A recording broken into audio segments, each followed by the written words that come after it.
Welcome to Ask the Animals Productions. Is it possible to study the natural world without looking through the lens of evolution? My name is Matthew Priebe, and I am a naturalist. What is a naturalist?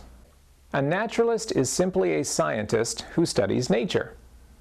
Animals, plants, and the world in which we live are all the focus of a naturalist. Now, I've been doing all of those things since the 1980s. When I was a teenager, I asked my parents for field guides to help me identify animals that I found in the wild. Here is that original set of field guides that I used as we traveled throughout North America. It turned out I had a real gift for field work and identification. Now, over 30 years later, I've had the opportunity to see and identify in the wild over 5,000 animal species and around 2,000 plants. I am always looking for those rarities which have eluded me so far, recording my discoveries and any unusual behavior that they display. Seeing animals in their native habitat rather than in zoos was amazingly educational, as it let me see how complicated and intricate life really is. The complexity of life revealed made me look at nature from a new perspective. I began to think about nature not as random things to be studied, but as living parts of a greater complicated pattern. I grew up believing in the God revealed in the Bible, but nature made me look at God from a whole new angle. I discovered that nature is so incredibly sophisticated that the ideas and theories of evolution are bankrupt in explaining what I found. The evolutionists said one thing, but the animals said something else by both their physical bodies and their mental behavior. But nature matched exceptionally well with what the Bible said about a world created by God. Of course, everything in nature was messed up by sin, but that agrees as well with the Bible's history of the last few thousand years. So studying nature not only strengthened my belief in God, but it reinforced my focus on true science as the backbone of modern society. So I am both a scientist and a theologian. I learn from nature what God has chosen to reveal in His second book. His first book is the Bible, but His second book of nature is no less important.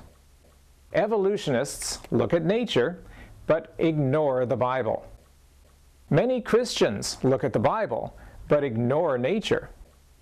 If we are ignoring either one of these books, we are missing out, and we'll be trying to understand life with one hand tied behind our back. The more I studied animals, the more I wanted to share what I had learned. At about this point in my life, I met and married Delise, the perfect partner for a naturalist. Delise is a school teacher by training, but a photographer and artist at heart.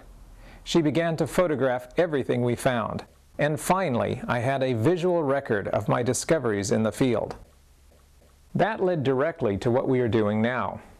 My wife and I have produced over a dozen DVDs exploring the natural world and what we can learn about God and the world in which we live. These are high-quality DVDs that use Delise's photography as well as my explorations of the natural world. I narrate the ones for adults, and Delise narrates the ones for kids, ages 5 to 12. We have two major goals for our programs. First and foremost, to bring glory to God by showcasing the wonders of the natural world. Secondly, to impress upon everyone how important a true understanding of science is to our lives. If done properly, a clear look at nature can accomplish both of these goals. Our Watchmaker program is an hour-and-a-half-long DVD showcasing how the animal world denies evolution and points directly to a creator. It jumps between many different types of animal life to show how all of them refute various theories of evolution. Our Miracles DVD follows up on that with animals that show that our Creator is amazing beyond belief. We also have a special program on animals that build homes and how this animal architecture completely refutes evolution all by itself. Some of my most intriguing topics are included in DVDs like these. Red in Tooth and Claw asks the question, who created the predators? Did God or Satan create predators, or did they change after Eden on their own? The answer to this question is crucial, as it will determine how we relate to predators now and in the new earth to come. Finally, are you aware that without this animal, you will die? Which animal?